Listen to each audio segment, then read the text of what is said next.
Boa noite a todos. Agradeço a Luca, doutora Angélica, a oportunidade de compartilhar com todos vocês uma biografia tão rica como a biografia de Santo Agostinho. É uma biografia que ecoa no coração da humanidade há séculos e séculos. Né? Agostinho de Hipona, Santo Agostinho. E eu começo essa minha apresentação justificando a escolha, né, de Santo Agostinho como meu biografado. Eu tive um pai que foi o meu primeiro professor. Foi ele que me apresentou a vida de Santo Agostinho, a biografia de Santo Agostinho, assim como a biografia de grandes homens e mulheres da humanidade. E ao longo da minha vida, ao longo da minha história, Santo Agostinho foi cruzando no meu caminho. Eu gostaria de destacar um primeiro momento que isso se manifesta com uma potência enorme, que foi na minha primeira graduação. Eu escolhi fazer filosofia, porque eu já me sentia provocada lá atrás pelas histórias, né, que meu pai trazia de Santo Agostinho. E foi ali na filosofia que eu tive chance de conectar, né, com o pensamento de Santo Agostinho, e que me agregou muitas, muitas informações. Depois eu tive chance de ser contratada dentro de uma instituição que sustentava a mística e o carisma de Santo Agostinho. Eu trabalhei durante 18 anos dentro do Colégio Santo Agostinho. Então, às vezes, quando eu estava dando aula, na época que a gente ia trabalhar um pouco mais e aprofundar a história de Santo Agostinho, que era no mês agostiniano, né? Os alunos me perguntavam por que eu falava com tanta propriedade, com tanto amor, com tanto carinho, com tanto cuidado de Santo Agostinho, se era só pelo fato de ser educador agostiniano. E aí eu sempre contava para eles que Agostinho sempre fez presença na minha biografia. Desde quando eu nasci, eu já ouvia, né? Eu bebi no leite materno, né, as histórias de Santo Agostinho. Né? E outras coincidências, né? Quando eu fui escolher meu biografado, eu não hesitei.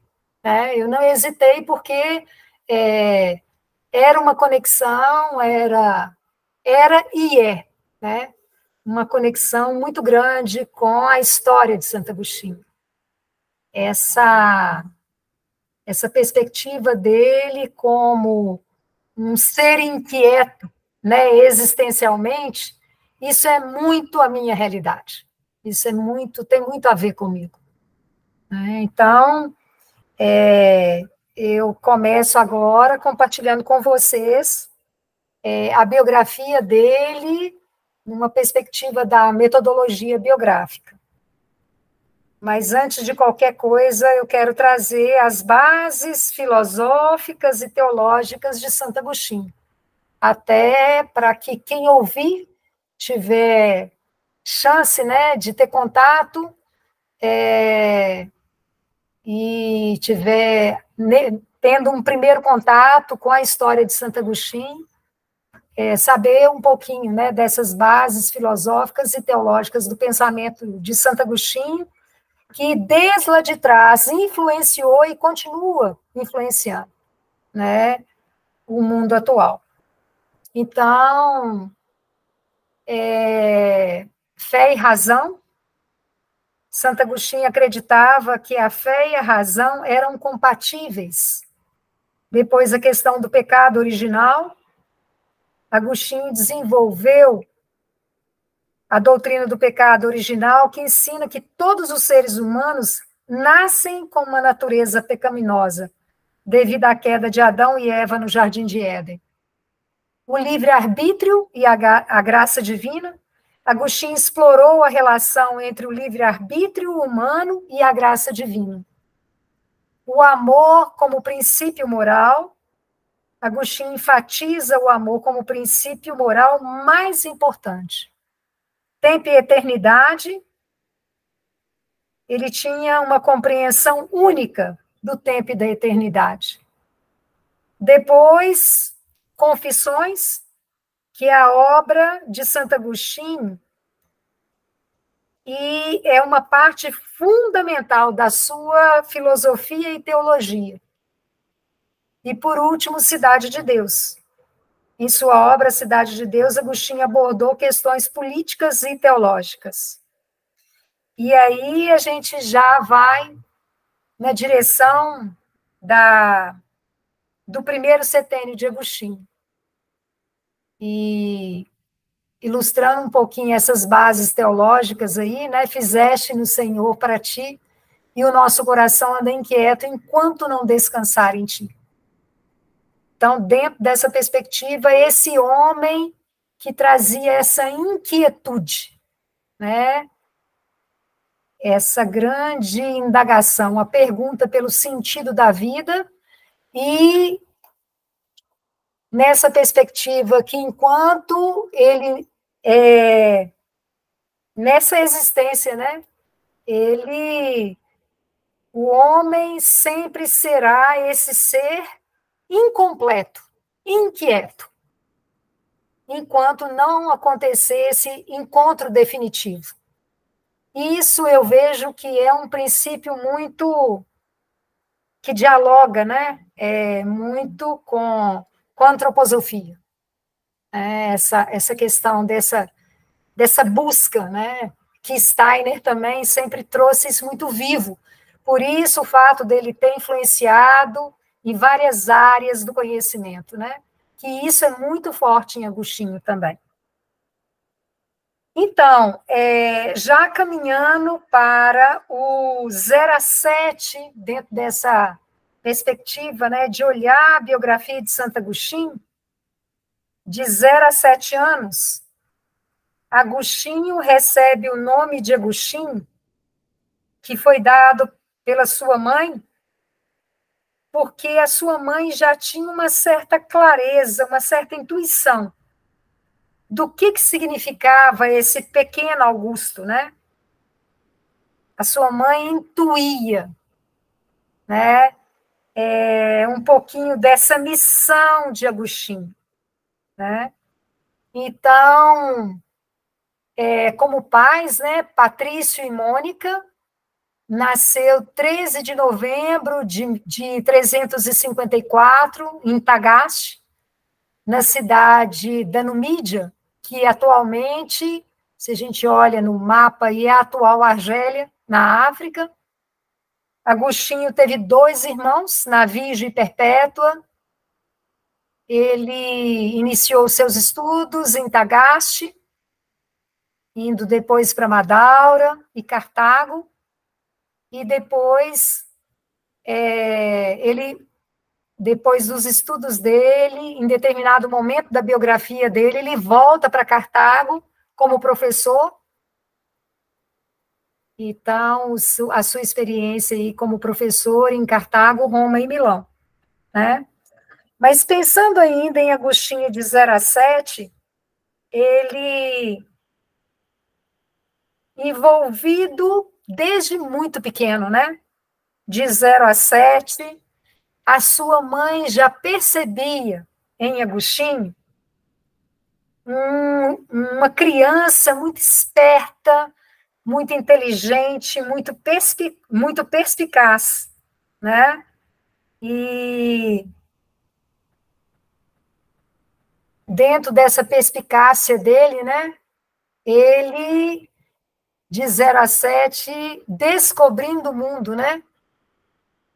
Ama e faz o que quiseres, se calares, calarás com amor, se gritares, gritarás com amor, se corrigires, corrigirás com amor, se perdoares, perdoarás com amor, se tiveres o amor enraizado em ti, nenhuma coisa senão o amor serão os teus frutos. Né? Então, Agostinho, ele nasce nesse lar dividido, onde o pai, pagão, e a mãe, cristã fervorosa. O pai era bastante envolvido no universo do jogo, e também trazia um outro vício, a bebida. E a mãe, essa cristã fervorosa. E ela percebeu que ela teria, na educação dessa criança, desse Agostinho, pequeno Augusto, uma vez que ela intuía a missão dele, que ela teria um papel muito importante, no sentido de despertar no seu filho experiências que, nessas experiências, ele pudesse ter outras referências que não fosse a referência do pai. Uma vez que o pai trazia, né, esses desafios do envolvimento com o jogo, com a bebida, né? Nesse momento, sua mãe assumiu a responsabilidade da educação de Agostinho e ele trouxe grandes oportunidades. A sua mãe favoreceu grandes oportunidades para Agostinho, inclusive no universo do mundo escolar de Agostinho. Então, aos 7 anos, ele iniciou seus estudos, né, numa escola da própria aldeia ali de Tagaste. O estilo de escola era, os meninos estavam ali nos alpendres, né, nos pórticos, estudando ao ar livre. Né? Então, as primeiras lições, que seria para nós hoje a educação infantil, ela acontecia ali. Né? E a sua mãe, com responsabilidade, né, Santa Mônica, ela promoveu desde sempre espaço de educação para o filho, porque ela sabia que era através dos estudos que Agostinho ia trilhar um caminho nobre. Passando já para o segundo setênio, a importância da escola e da autoridade amada. O orgulho é a fonte de todas as fraquezas, porque é a fonte de todos os vícios. Então, nesse 7 a 14 de Agostinho, ele conta em um dos seus principais livros, que é a Confissões, né? O livro Confissões, que é um livro autobiográfico, que ali, aos 9 anos, ele conectou com o mal que existia dentro dele. Né? E aí ele relata um pouquinho esse episódio do roubo das peras. Né? Então, desde a infância, ele já era um líder. Talvez isso que fazia com que Mônica criasse contextos para que Agostinho despertasse para conviver, para se relacionar com pessoas do bem, porque ela já percebia algumas pistas, alguns sinais. E Agostinho relata isso no livro Confissões, que ali, aos 9 anos, ele fica frente a frente com o mal dentro de si mesmo, né? Ele relata nesse livro que ele, junto com os colegas, liderando os colegas, né, os amigos da idade dele, eles pulam a cerca de uma casa e ali eles vão roubar peras. E ao roubar essas peras, não era para poder comer as peras, era exatamente para poder aprontar e pegar essas peras e jogar para os porcos, né? Então, quando ele relata, né, que ali, aos 9 anos, ele fica frente a frente com o mal dentro de si, que dentro da metodologia biográfica dialoga, né, com os 9 anos, que é o Rubicão, né? Então, aparece isso bem, bem claro na biografia de Santo Agostinho. Roubar para sair espalhando, inclusive na frente do dono do quintal, como o prazer de roubar. Simplesmente o prazer de roubar, né? Aos 11 anos, Agostinho inicia os cursos de educação geral em Madaura, gramática, latim, grego e retórica. E aí coincide também, dentro da metodologia biográfica, esses 11 anos, de 11 para 12 anos, a gente fala que nasce os primeiros impulsos profissionais, né? E, nesse momento, Agostinho, que conecta com um amigo da família, que passa a ser essa grande referência para ele, né? Como autoridade amada, né? O perfil de Agostinho aparece o perfil de alguém, de um jovem bem crítico mesmo, insatisfeito, e que rejeitava todo e qualquer tipo de imposição. E a entrada de Romaniano, como essa autoridade amada, até para poder ajudar Mônica na educação do filho. Nós sabemos, dentro da metodologia biográfica, que precisa dessa autoridade amada, porque, nesse momento, o adolescente ele busca fora e não dentro de casa esses bons modelos, né?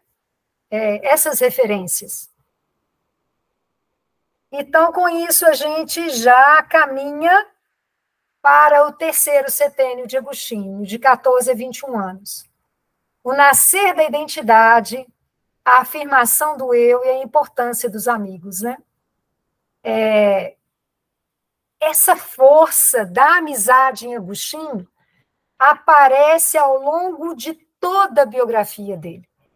Agostinho traz a força do relacionamento, né? Então, para ele, a importância das boas relações, dos relacionamentos, dos amigos, isso sempre foi muito forte na biografia dele. Então, aos 16 anos, ele volta para Tagaste, porque a família já não consegue mais financiar os estudos dele, né? E ali em Tagaste, ele começa, inclusive, sob a influência de amigos, a enveredar por caminhos que não tinham nada a ver com ele. E Mônica, com essa grande preocupação, ela busca novamente a ajuda de amigos para poder investir em Agostinho, né?